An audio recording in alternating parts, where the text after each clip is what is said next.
Hello friends, जय माता दी। कैसे हैं आप सब? लियो गोवर्धन नक पे धार, दाऊ हल मूसर लियो संभार, संग में गोपी गौ और ग्वारी, कियो गिरी तले ब्रज विस्तार। बोलिए वृंदावन बिहारी लाल की जय, गिरिराज धरन की जय। दोस्तों, गौ रक्षा का पर्व है पर्यावरण संरक्षण के प्रतीक पर्व गोवर्धन पूजा और अन्नकूट महोत्सव की आप सभी को हार्दिक हार्दिक शुभकामनाएं। भगवान श्री कृष्ण का आशीर्वाद आपके ऊपर सदैव आपके परिवार पर बना रहे। दीपावली के दूसरे दिन उत्तर और मध्य भारत में गोवर्धन पूजा का बहुत जोरों से प्रचलन है और इसी दिन को अन्नकूट महोत्सव भी मनाया जाता है। विशेष रूप से ग्रामीण क्षेत्रों में पड़वा कहते हैं इसको, और इस दिन द्यूत क्रीड़ा दिवस भी कहा जाता है। दिवाली की श्रृंखला में चौथा दिन होता है और आज के दिन गायों की पूजा का विधान आता है। इसके अलावा इस दिन को बलि प्रतिपदा या वीर प्रतिपदा तिथि के नाम से भी जाना जाता है और कहा जाता है इसी दिन माता पार्वती ने भगवान शंकर को जुए में हराया था, इसलिए इस दिन को जुआ प्रतिपदा भी कहा जाता है। बड़ी एक्साइटिंग चीज़ें की जाती है और कहा जाता है कि इस दिन जो भी मनुष्य दीप दान करता है, दिए जलाता है और आपस में जुए खेलते हैं, नए कपड़े पहन के स्त्री और पुरुष, कहा जाता है एक दूसरे की दीपों से आरती करते हैं और घर के दरवाजे पर बंधन बांधते हैं, गौ माता की पूजा करते हैं और गाय के गोबर से या अन्न से गोवर्धन पर्वत बनाते हैं, तो उसके जीवन की सभी कष्ट अपने आप दूर हो जाते हैं और धन लक्ष्मी की वर्षा होती है। आज के दिन गोबर से गोवर्धन की आकृति बनाकर उसके समीप विराजमान कृष्ण के सम्मुख गाय तथा ग्वाल बालों की पूजा करनी चाहिए। रोली, चावल, फूल, जल, मौली, दही और तेल का दीपक जलाकर पूजा और परिक्रमा की जाती है। घर के जो बच्चे होते हैं उनको धुकाया जाता है। इस दिन गाय का दूध पीना और बच्चों को भी पिलाना वर्जित मनाया जाता है, क्योंकि गौ माता की पूजा का दिन है और ये ब्रजवासियों का मुख्य त्योहार माना गया था। जब कृष्ण ने ब्रजवासियों को मूसलाधार वर्षा से बचाने के लिए 7 दिन तक गोवर्धन पर्वत को अपनी सबसे छोटी उंगली पर उठाकर इंद्र का मान मर्दन किया था। भगवान श्री कृष्ण की नगरी मथुरा में स्थित गोवर्धन पर्वत एक समय में दुनिया का सबसे बड़ा पर्वत माना गया। कहा जाता है कि यह इतना बड़ा था कि सूर्य को भी ढक लेता था।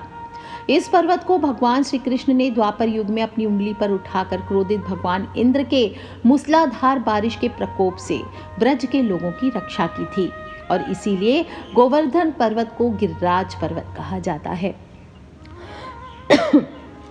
इसके पीछे बहुत ही खूबसूरत एक्साइटिंग कथा आती है कि जब राम अवतार में भगवान राम और वानर मिलकर राम सेतु पुल का निर्माण कर रहे थे, तो वानर सेना छोटे छोटे पत्थर पुल निर्माण के लिए ले रही थी।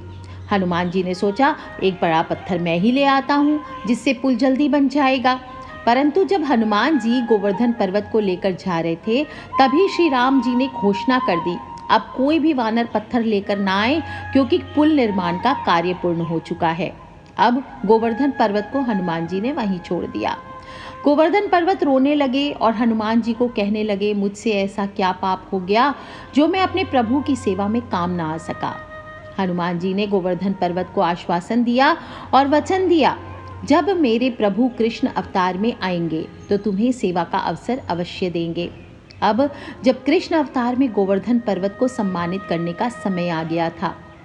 एक बार इंद्र देवता को अपनी शक्ति पर घमंड हो गया, वह भगवान की सत्ता को ललकारने लगा।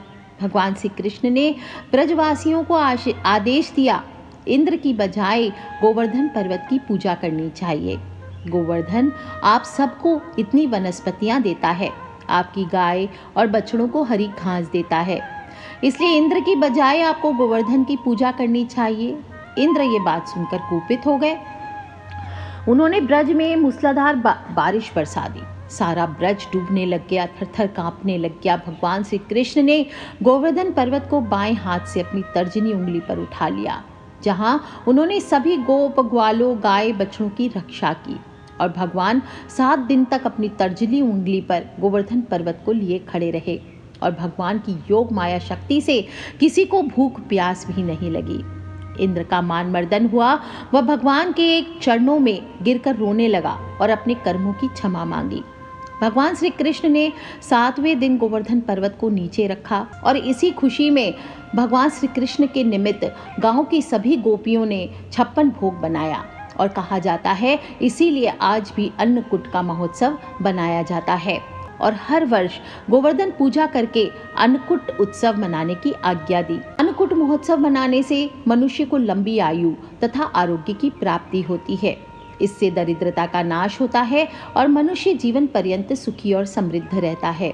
कहते हैं ऐसी भी मान्यता है कि यदि इस दिन कोई मनुष्य दुखी होता है तो वो वर्ष भर दुखी रहता है। इसलिए आज का दिन बहुत ही आनंद पूर्वक मनाना चाहिए। अगर रोना धोना आ भी रहा है तो ना करें, नहीं तो साल भर रोते रहेंगे। और गोवर्धन पर्वत स्वयं श्री कृष्ण का स्वरूप माना गया है। जो लोग वृंदावन जाते हैं आज भी गोवर्धन पर्वत की 7 कोस की परिक्रमा लगती है, आप सभी जानते होंगे। गोवर्धन के दूध की धार की परिक्रमा भी लगाई जाती है। कोई दूध की धार चढ़ाता है, कोई जल से परिक्रमा करता है, कोई पैदल परिक्रमा करता है, कोई दंडवत परिक्रमा करता है।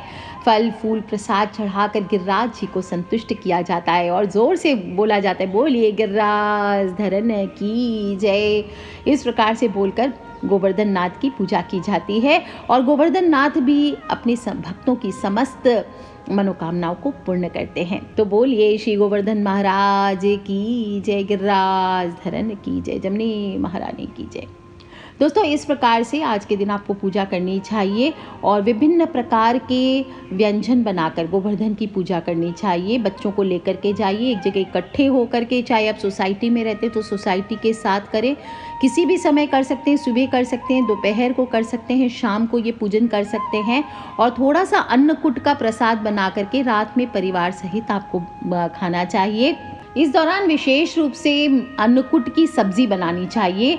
कहा जाता है कि जब ब्रजवासी गए थे तो अपने अपने घरों में उपलब्ध सब्जियां लेकर आए और सभी को मिलाकर अन्नकूट की सब्जी बनाई गई थी। और सभी सब्जियों को ले लेना चाहिए आपको आज के दिन और पानी से धोकर के अच्छे से साफ कर लीजिए और सब्जियों से पानी निकालकर आलू बैंगन केला को छोड़कर बाकी सभी सब्जियों को अच्छे से काट लेना चाहिए।